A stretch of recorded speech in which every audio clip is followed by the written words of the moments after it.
ao templo na hora da oração. Às 3 horas da tarde, estavam sendo levados para a porta do templo, chamada Formosa, um aleijado de nascença, que ali era colocado todos os dias para pedir esmola. Aos que estavam no templo, vendo que Pedro e João iam entrar no pátio do templo, pediu-lhes esmola. Pedro e João olharam bem para ele, e então Pedro disse: olhe para nós. O homem olhou para eles com atenção, esperando receber deles alguma coisa. Espera aí que eu me perdi aqui. Esperando alguma coisa, disse Pedro: não tenho prata nem ouro, mas o que eu tenho, isso lhe dou. E em nome de Jesus Cristo, o Nazareno, ande. Segurando-o pela mão direita, ajudou-o a levantar-se, e imediatamente os pés e os tornozelos do homem ficaram firmes. E deu um salto, põe-se em pé e começou a andar. Depois entrou com eles no pátio do templo, andando, saltando e louvando a Deus. Quando todo o povo viu andando e louvando a Deus, reconheceu que era ele o mesmo homem que costumava mendigar sentado à porta do templo, chamada Formosa. Todos ficaram perplexos e muito admirados com o que lhes tinha acontecido. Amém? Pode tomar os vossos assentos ainda com a sua Bíblia aberta. Vamos manter ela aberta para nós podermos estar fazendo aí a leitura de alguns versículos, ainda nesse capítulo 3 de Atos. Amém? Irmãos, hoje nós estamos aqui para o culto de missões. Nós estamos aqui voltados com a mente para missões, para o evangelismo, para ganhar vidas, para ganhar almas. Mas antes, irmãos, de nós entrarmos nessa história, eu quero que você identifique a importância que a igreja tem nessa terra. Nós vamos ver que João e Pedro estavam indo em direção ao templo para fazer o quê? Para orar, para buscar a Deus, para falar com o Senhor. E a igreja, irmãos, ele tem esse papel até hoje, de falar com o Senhor, de orar, não só no templo, mas na sua casa, no seu quarto, no monte, aonde você estiver e você desejar falar com o Senhor, você tem a liberdade para fazer este ato. Mas o que me chama a atenção, irmãos, que nós vamos ver que Jesus Cristo, quando Jesus ele vai preparar o seu ministério, nós vamos ver que ele vai se resguardar na onde? Ele vai orar, ele vai para o monte clamar, ele vai para o monte buscar a face de Deus. E nós vamos ver que ali ele vai ficar por 40 dias e 40 noites em jejum. E a palavra do Senhor vai dizer que ele é levado em espírito ao deserto por Satanás para ser tentado, né? E ali nós vamos ver que Jesus, para iniciar o seu ministério, ele precisa buscar a santificação, não no sentido que Jesus não era santo, mas ele vai buscar relacionamento com Deus. Ele vai buscar ter relacionamento. E mediante a isso, o diabo ele fica furioso que vai tentar Jesus. E nós vamos ver que Jesus, depois que ele vai encerrar o seu ministério nessa terra, ele vai dizer aos discípulos: olha, ficai em Jerusalém, até que do alto seja revestido de poder. O que eu aprendo com isso? Eu aprendo que a igreja que não tem o poder de Deus, que não tem o Espírito Santo introduzido nela, ela não é uma igreja que é direcionada por Deus. É uma igreja que está morta, que não pode realizar nenhum tipo de sinais de milagres e maravilhas. Nós vamos ver que Jesus, depois que ele dá esse ato, essa ordem aos discípulos e a todos que estavam ali reunidos no mesmo lugar, diz a palavra do Senhor, ali vai falar que desce sobre eles uma nuvem que vai entrando aonde eles estavam, né? Algumas pessoas falam casa, mas não poderiam ser casa, porque estavam 120 pessoas reunidas no mesmo lugar. E ali vai falar que multidões olhavam e viam eles reunidos. E nós vamos entender então que eles poderiam estar talvez em um sinédrio ou até mesmo dentro de uma sinagoga, né, em um lugar reservado ali. E nós vamos ver que mediante a ordem de Jesus e a obediência deles, eles recebem o batismo com o Espírito Santo. E aí nós vamos ver que Jesus, logo após o deserto, aí sim, Jesus começa a realizar os milagres. E a mesma coisa os discípulos fizeram. Logo após o derramamento, a descida do Espírito Santo, nós vamos ler aqui que Pedro e João estavam indo em direção ao templo orar. Irmãos, Nós estamos vivendo em um ano novo, para um novo tempo. Nós estamos apenas em fevereiro ainda, nós temos tantos meses aí para nós podermos atuar na nossa fé. Só que nós precisamos entender que se nós não santificar a nossa vida, nós não vamos colher. Nós podemos ter um tema lindo, maravilhoso. Se nós não estivermos com o Espírito Santo de Deus dentro da nossa vida, você vai pregar, você vai levar a palavra, você vai cantar louvores e nada vai acontecer. Aqui nós vamos ver Pedro dizendo para ele: olha, nós não temos dinheiro, nós não temos o ouro, muito menos a prata, mas o que nós temos, isso fala de quê? Isso fala de relacionamento. O que eu tenho eu vou te dar. Não tem como, irmãos, eu chegar para alguém e falar assim: olha, eu tenho Jesus, eu vou orar por você e Ele vai te curar. Se você não tem Ele dentro do seu coração, nada vai acontecer. As pessoas precisam entender que não é nós quem realizamos os milagres. Tem pessoas que viajam de Sertãozinho até São Paulo para dar um abraço em um pastor e fala assim: se eu abraçar ele eu vou ser curada. Não, quem faz o trabalhar não é o homem, mas é o Espírito Santo de Deus. Irmãos, e o que eu quero que vocês entendam nessa noite é que esse poder a qual foi dado a João e a Pedro para curar aquele paralítico que era colocado todos os dias na porta chamada Formosa, ele habita dentro de mim, dentro de você. E aquele que não tem esse Espírito Santo dentro de você, hoje é a noite de você pedir: vem habitar dentro de mim, Senhor. Irmãos, o que eu quero dizer para vocês é que esse aleijado, esse homem que era aleijado todos os dias, diz a palavra, que alguém colocava ele lá. Todos os dias alguém tinha o trabalho de pegar ele no colo, levar até a porta do templo chamada Porta Formosa e colocava ele sentado lá. O que eu aprendo com isso, presbítero? Eu aprendo que tem pessoas que muitas das vezes elas não vão ter solução para o seu problema. Pelo contrário, ela vai te incentivar a permanecer dentro do seu problema. Mas a partir do momento que você for enviado a essa pessoa, com o Espírito Santo de Deus, quando você olhar para essa pessoa, igual Pedro olha para ele, e fala assim: o que queres? A partir do momento que você olhar para as pessoas que estão cativas, no mundo de prostituição, no mundo das drogas, e dizer para ele assim: o que queres que Jesus faça para você hoje? Você vai dizer para ele: eu não tenho nada que você vai me pedir, um carro, uma casa, um dinheiro, mas o que eu tenho eu vou te dar.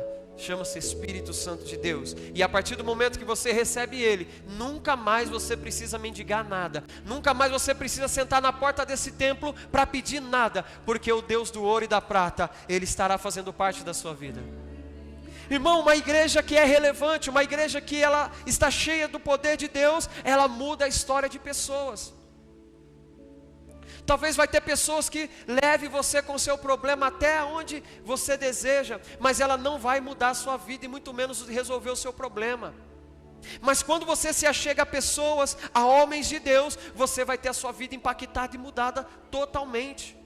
Você não vai ver mais mencionar na Bíblia que aquele homem que estava aleijado, que era aleijado, voltou a ser aleijado. Mas ele teve uma mudança de vida. A dele foi física e foi espiritual, porque a palavra do Senhor vai dizer que a partir do momento que ele recebe a cura, ele não pensa duas vezes. Mas aonde que ele vai? Dentro do templo, junto com os discípulos. E a palavra vai dizer que ele não entra andando somente, mas ele entra pulando, glorificando e louvando o nome do Senhor. Nessa noite o Senhor está dizendo para você: eu quero mudar a sua vida, não para você ficar parado. Deus não quer curar você do câncer, Deus não quer curar você de uma doença rara, Deus não quer curar você, talvez uma deficiência física que você tem, para você estagnar ou ficar sentado num banco, mas Cristo te cura nessa noite, a sua alma, o teu espírito, o teu corpo físico, para que você saia às nações, elevando a sua mão, pulando, saltando de alegria, dizendo: somente Ele é digno da adoração, e foi por meio dele que eu estou curado. Talvez igual o louvor que nós louvamos, o meu corpo foi curado, a minha mente está sarada e eu fui salvo. Jesus te chamou para você ser diferença na vida de alguém. Aquele banner que eu fiz, eu utilizei uma frase que a nossa igreja está utilizando para a área de missões: a eternidade de alguém depende de você. Entende, irmãos? Você foi chamado não para ficar sentado num banco, mas foi para sair para fora, pregar os cativos, os que estão doentes, os que estão necessitados, e mudar a história deles. Mas como que eu faço isso, presbítero? Se encha do Espírito Santo de Deus, porque Ele vai te capacitar e Ele vai encorajar você. Irmão, nós vamos ver que antes desse acontecimento, deste milagre, os discípulos não haviam realizado nenhum tipo de milagres. Porque não que eles eram inúteis, não, mas porque eles aprenderam com Jesus que eles precisavam primeiro ser cheios, para depois transbordar na vida de alguém. E muitas das vezes a gente começa a questionar a Deus. Por que nós não vemos mais cura? Por que nós não vemos mais libertação? Porque muitas das vezes as igrejas estão cheias de pessoas, mas vazias de Deus. As igrejas estão cheias de tecnologias, luzes, estão cheias de luminárias em LED, mas estão vazias do Senhor. Nós precisamos entender que a igreja não é constituída por homens, mas foi fundamentada por Jesus. E se Jesus não estiver no meio, irmãos, não existe igreja. Você vai ver apenas sepulcros calhados, templos bem feitos, templos bem ordenados, mas a glória de Deus não vai habitar nela. Eu quero que você entenda, irmãos, o quanto é necessário você ter o Espírito Santo de Deus na sua vida.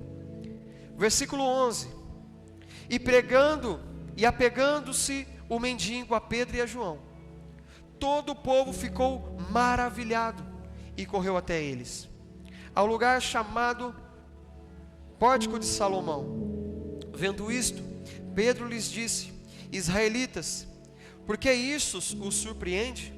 Por que vocês estão olhando para nós como se tivéssemos feito este homem andar por nosso próprio poder ou piedade? O Deus de Abraão, de Isaque e de Jacó, o Deus dos nossos antepassados, glorificou seu servo Jesus, a quem vocês entregaram para ser morto e negaram perante Pilatos. Embora ele tivesse decidido soltá-lo, vocês negaram publicamente o santo e justo e pediram que fosse libertado um assassino. Porém, vocês mataram o autor da vida, mas Deus o ressuscitou dos mortos, e nós somos testemunhas disso. Pela fé no nome de Jesus, o nome curou este homem, que vocês veem e conhecem. A fé, quem vem por meio dele, lhe deu esta saúde perfeita, como todos podem ver. Aqui Pedro e João estavam falando para o povo que quem havia curado não era eles, mas era o próprio Jesus, a qual eles haviam crucificado.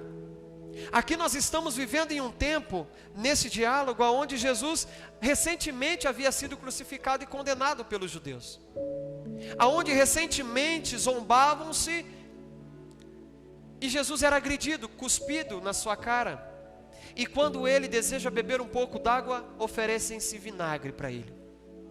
E o mesmo povo que contemplou a crucificação de Jesus, agora contempla a cura de um paralítico. E aí Pedro faz questão de mencionar: olha, não fomos nós, mas foi aquele a quem vocês crucificaram, a quem vocês condenaram à morte de cruz, condenando um homem santo e que não tinha pecado, e soltando um assassino. E muitas das vezes, irmãos, você vai olhar essa história e você vai dizer: nossa, que impacto, que choque. Mas muitas das vezes nós estamos como esses homens, olhamos para a cruz e não sabemos valorizar o preço que foi pago ali para nos salvar. Pedro está dizendo que para a igreja viver uma vida de milagres, ela precisa somente reconhecer a cruz e aceitar a Ele e viver por Ele a todo momento. Mas aquele mesmo Jesus, a qual morreu por nós, nós estamos negando, virando as costas, dizendo não. As suas ordenanças foi: ide por todo mundo e pregai o Evangelho, e segui batizando em nome do Pai, do Filho e do Espírito Santo. O livro de Mateus capítulo 28, versículo 29 vai dizer: ide, fazei discípulos a todas as nações, e segui batizando em nome do Pai, do Filho e do Espírito Santo. e depois vocês ensinam a ele tudo que eu tenho vos ensinado. E relembre sempre, eu estarei com vocês todos os dias. Jesus está com você, irmão. Jesus está conosco todos os dias. Mas a ordenança do ide, pregar o evangelho a todas as criaturas, sem você medir se é um ladrão, sem você medir se é uma prostituta, ou se é um traficante, ou sem você medir se é uma pessoa má ou uma pessoa boa. Você tem que pregar a toda criatura. Se professa a mesma fé que você, ou se ele está descrente, ou se ele vai na Umbanda, ou se ele vai em qualquer outro tipo de religião, você tem a obrigação de seguir o que Jesus deixou, o ide para você. Quer ser uma igreja vitoriosa nesse novo tempo? Tenha relacionamento. Eu muito me entristeço quando eu olho para a igreja e vejo que muitos irmãos não vieram num culto que é tão significativo para o crescimento da igreja. Aí eu paro para pensar, a que peso e a que medida nós estamos pesando, Deus? Aonde tem sido a nossa prioridade? Será que uma canseira, será que algo é tão mais importante do que estar na casa do Senhor? Será que a minha diversão, o meu bem-estar, o meu divertimento ou o meu deleite pessoal é mais importante do que estar na casa de Deus? Eu tenho falado com o pastor essa semana, nós estamos indo à Barrinha todos os dias, durante a noite, para estar pintando. E tem sido muito cansativo. E eu fico vendo o pastor, por mais, tem gente que fala assim, o pastor não trabalha, o pastor tem tempo. Irmãos, eu tenho visto quanto tem sido cansativo. Os irmãos viram aí, os pedreiros estão começando a movimentar a obra, e o pastor fica aqui na igreja. Quando o pastor vai embora para a casa dele, ele toma banho, eu chego lá, a gente pega o carro e vai embora para a Barrinha. E aí a gente sai de Barrinha por volta de 11 horas, 10h30, vai chegar em Sertãozinho, já é quase meia-noite. Aí é aí que eu vou começar a minha vida. Eu vou jantar, vou fazer alguma coisa da faculdade, vou fazer alguma coisa do CCM. Mas, irmãos, eu não me canso de trabalhar para esse Deus que morreu por mim. O sacrifício dele foi muito maior do que eu pegar um carro e ir para outra cidade, roletar tinta na parede. O seu sacrifício foi muito maior quando eu leio a palavra dizendo que Deus amou você e amou a mim, que deu seu próprio filho para que ele morresse por mim e por você. Então eu começo a observar que não há prioridade na minha vida pessoal a não ser fazer a vontade de Deus. Eu jamais posso, irmãos, preencher o tempo de Deus com coisas para mim. Quando eu olho, irmãos, eu vejo que muitas das vezes você convida alguém para vir na igreja, ele fala assim, eu vou ver se dá. Irmãos, Jesus não viu se dava para morrer por você, ele simplesmente abriu os braços e morreu. E ainda olhou para você, cuspindo nele, batendo nele, ele disse, Pai, perdoa, porque eles não sabem o que eles fazem. E Pedro estava dizendo para aquele povo, o mesmo que morreu de braços abertos por você, foi ele quem curou este homem. O mesmo que morreu e que você ajudou a crucificar, é o mesmo que esteve aqui presente e curou a vida desse homem. Deus está dizendo para você, Deus quer usar você aonde você estiver, para curar pessoas que viraram as costas para Ele, para levar palavras de esperança àqueles que estão desacreditados, para levar uma palavra de vida para aqueles que já estão mortos e vivendo em sepulcro calhado. Você precisa evangelizar o seu irmão que está na direita e que está na esquerda. E aí você vai falar, isso aí é heresia. Não, a palavra do Senhor lá no livro de 1 Coríntios, no capítulo 13, vai dizer, examinai o homem, pois a si mesmo. E aí vai falar, depois você participa do corpo e do sangue. Por não se examinar o homem, o que a palavra diz? Há no meio de vós muitos que estão fracos, doentes, e não são poucos os que dormem. Talvez você está sentado do lado de uma pessoa que está morta espiritualmente falando. Talvez o corpo está presente, mas o espírito dela não está mais. Talvez você precisa fazer igual a Ezequiel no vale de ossos secos, abrir a sua boca e profetizar. Espírito, vem do quarto canto e sopra, e a partir desse sopro começa a surgir vida. A partir da sua profecia, daquilo que você direcionar para a vida da pessoa, pode levantar um exército forte para viver um novo tempo na casa do Senhor. Precisamos estar atentos, precisamos estar a todo momento olhando para os nossos irmãos e identificando se ele está realmente ligado ou não. Precisamos olhar para nós mesmos e ver se verdadeiramente estamos ligados ou não. Assim Pedro estava dizendo para eles, Jesus curou. Versículo 17: agora, irmãos, eu sei que vocês agiram por ignorância. Aí aqui, irmãos, eu me surpreendo com Pedro, porque muitas das vezes nós, cristãos do século, eu falo 21, mas eu falo 22, eles falam que é 21, eu já não sei mais que século que ele é. Então eu vou falar do século presente, amém? Os cristãos do século presente não são tolerantes. Os cristãos do século presente, muitas das vezes são crentes radicais demais, que não sabem perdoar e condenam demais. E por condenar demais acabam perdendo vidas e almas. Olha o que Pedro vai dizer: agora, irmãos, eu sei que vocês agiram por ignorância. E aí você vai falar assim, mas Pedro estava xingando eles. Não, ignorância não quer dizer que é uma pessoa brava, grossa, não. Ignorância é a pessoa que não tem conhecimento acerca do assunto. Pedro estava dizendo, vocês não sabiam que ele era o Messias, mas agora nós estamos dizendo para vocês, ele é o Messias. E o Messias a qual vocês crucificaram é o mesmo que curou. Agora vocês não são mais ignorantes, vocês estão sabendo quem é Jesus, o que ele fez por esse homem e o que ele pode fazer por vocês. Tem pessoas no mundo que são ignorantes também, conhecem Jesus apenas de ouvir falar, mas não tiveram nenhum momento a experiência de comunhão e relacionamento que talvez você possa ter tido. Irmãos, eu falo ali para os meus colegas de trabalho, eu não largo para Jesus, eu não largo dele. E a minha felicidade não vem por carro, por moto, nada. A minha felicidade ela vem porque eu sou salvo e eu me sinto salvo. Porque a alegria que habita dentro de nós, irmãos, ela tem que ser satisfatória simplesmente por sermos salvos, não porque temos algo. É você olhar para Cristo e falar assim, o que seria de mim sem você, Senhor? O que seria da minha vida, da minha família, se o Senhor não estivesse no meio dela? O que seria da minha família, se o Senhor não estivesse habitando e reinando nela? A nossa felicidade não se mede com tamanho, largura, espessura, profundidade ou altura, mas a nossa felicidade se mede em uma só palavra: amor de Deus por nós. E esse amor, irmãos, ele transcende todo o entendimento. A palavra do Senhor no livro de Coríntios capítulo 13 vai dizer: o amor tudo sofre, o amor tudo suporta. Jesus suportou uma cruz por te amar.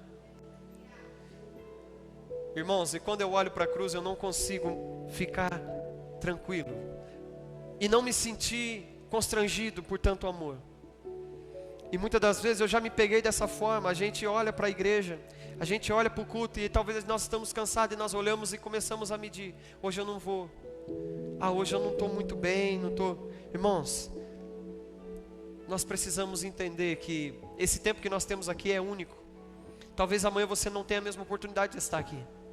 Este momento que você está aqui, Deus está com você. Olha a paz que é. Talvez você vai chegar na tua casa e talvez os seus familiares não são cristãos, e você vai começar a viver dentro de uma tribulação. Tem pessoas que falam assim, olha, eu estou na igreja é uma paz, eu chego em casa é um inferno. Entenda que a paz de Cristo está sobre nós. Jesus disse, eis que a minha paz vos deixo, a minha paz vos dou. A paz de Cristo quando está em nós, irmãos, nada pode nos tirar da paz dele. Nada tira a nossa paz, nada tira a nossa calmaria. Nós precisamos entender que se Jesus está conosco, está tudo bem. Se o mar está agitado, fica tranquilo, Jesus está no barco, Ele vai acalmar. Mas nós precisamos entender e ser compaixões, termos compaixões de homens e mulheres que pecam também. E Jesus e Pedro vai dizendo, olha, vocês foram ignorantes, vocês não sabiam, mas agora vocês estão sabendo.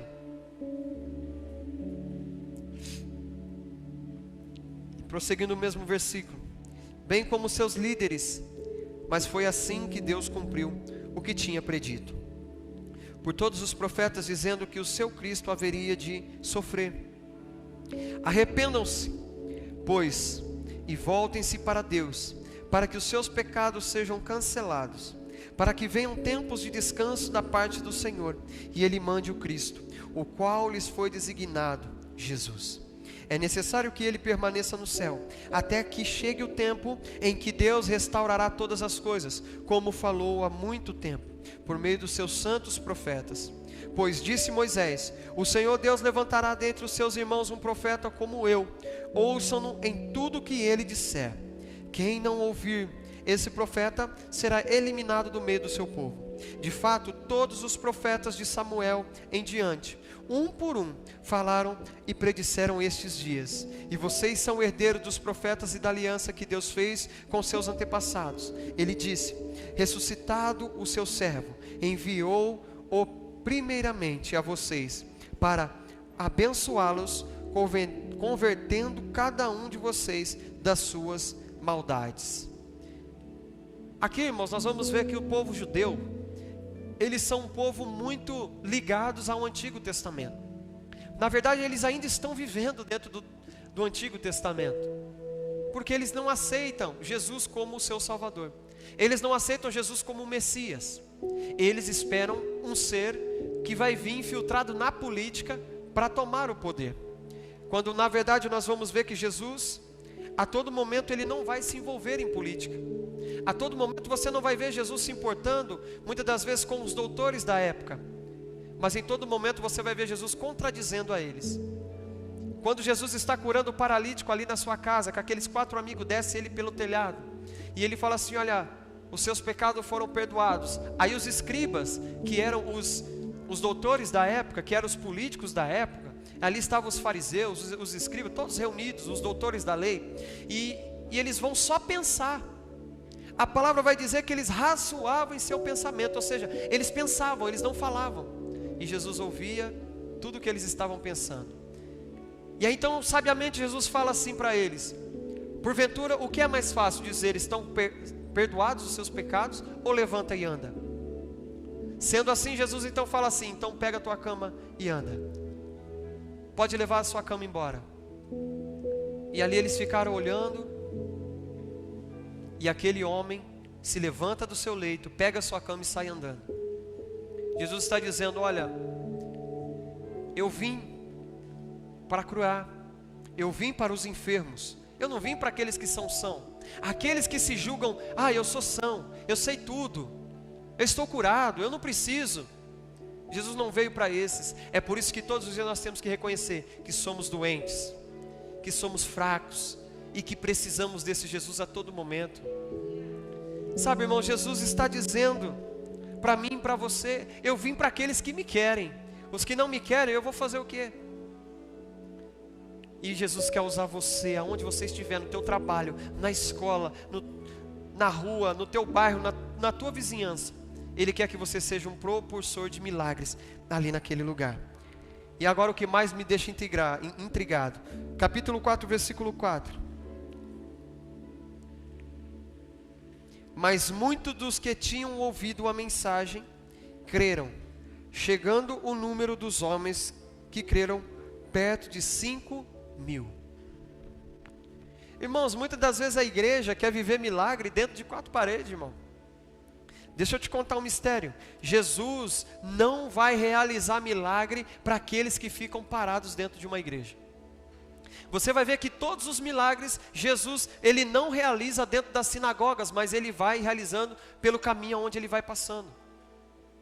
Você vai ver que Jesus, ele nunca vai realizar milagre dentro de templos, mas é sempre fora deles. Percebe? Esse paralítico, nós vamos ver que Pedro cura ele aonde? Dentro do templo ou fora? Fora. Mas depois que ele é curado, para onde que ele vai? Para dentro. Então a igreja, ela tem que viver o eclésia, o chamado para fora. É somente a igreja indo para fora que as pessoas vêm para dentro. É somente quando a igreja se coloca na posição de ir para fora que aqueles que estão lá fora se chegam para dentro. Não adianta nós inventarmos metodologia, não adianta nós queremos criar metodologias novas, vamos colocar isso ou colocar aquilo, que as pessoas vão vir. Não, as pessoas precisam de ser impactadas pelo poder de Deus, e esse poder habita em mim e dentro de você também. Entenda, irmãos, você foi chamado para ser diferença aonde você estiver. Aonde você estiver, você foi chamado. E nesse novo tempo a qual nós estamos vivendo, eu te convido você a mergulhar de cabeça em missões, mergulhar de cabeça em evangelismo. Nós temos um grande desafio ali na cidade de Barrinha, que é ganhar almas. Nós temos um grande desafio na cidade de Sertãozinho, que é ganhar almas. Nós temos um grande desafio na cidade de Pontal, que é ganhar almas. Nós temos um grande desafio na cidade de Cruz das Poças, que é ganhar almas. Dumont. Nós temos essas cidades como um desafio para nós. Mas se você não se colocar na posição, nada vai acontecer. Entenda, Jesus precisa do irmão Matias, lá em Dumont. Jesus precisa da irmã Maria, lá em Pontal. Jesus precisa da irmã Graziele, lá em Cruz das Poças. Jesus precisa de nós, irmãos, aonde nós pudermos chegar. A palavra do Senhor vai dizer assim, olha, segue pregando em Samaria, na Judeia, em Cafarnaum e até os confins da terra. Ou seja, em qualquer lugar onde você estiver, aonde Deus te colocar, você prega e Deus vai usar você para tocar em vidas, para tocar em pessoas. Se coloque de pé, eu quero orar com você. Você não veio aqui à toa, irmão. Sabe, às vezes a gente fica achando, olha, eu fui na igreja sábado, e a gente levamos isso como uma normalidade ou como uma rotina. Nós precisamos entender que se estamos aqui é porque o Espírito Santo de Deus nos trouxe aqui. E que se estamos aqui é porque Deus está falando conosco neste lugar e Ele quer mudar a nossa história. Talvez a maneira a qual nós pensamos, talvez é a maneira com que nós agimos, talvez é a maneira com que nós acreditamos nele. Ele quer que nós vamos mais no profundo. Não foi assim com o profeta Ezequiel? E foi Ezequiel levado em espírito diante de um lago, diante de um rio. E o Espírito falava para ele, olha, vai mais fundo. E a palavra vai dizer que Ezequiel ele vai entrando e as águas batiam no seu tornozelo. E aí ele vai e pergunta, tá bom aqui? E o Espírito fala, não, vai mais profundo. E ele vai caminhando dentro desse rio e a água vai batendo nos seus joelhos. Ele fala, está bom aqui? E o Espírito vai falando, não, ainda não, vai mais profundo. A palavra vai dizer que ele vai bater nos seus lombos. E ele vai falar, aqui está bom. Não, vai mais profundo.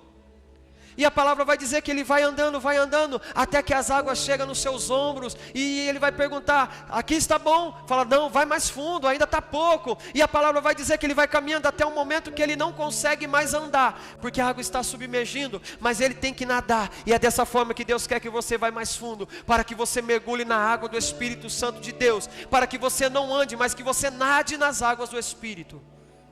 Deus quer te levar você num relacionamento mais profundo com Ele. Deus quer levar você num relacionamento a qual você nunca teve com Ele. Não é só isso que você viveu até aqui, mas Deus quer te levar para algo novo na sua vida, no seu ministério, na sua família, aonde você estiver. Deus quer ser mais profundo dentro de você.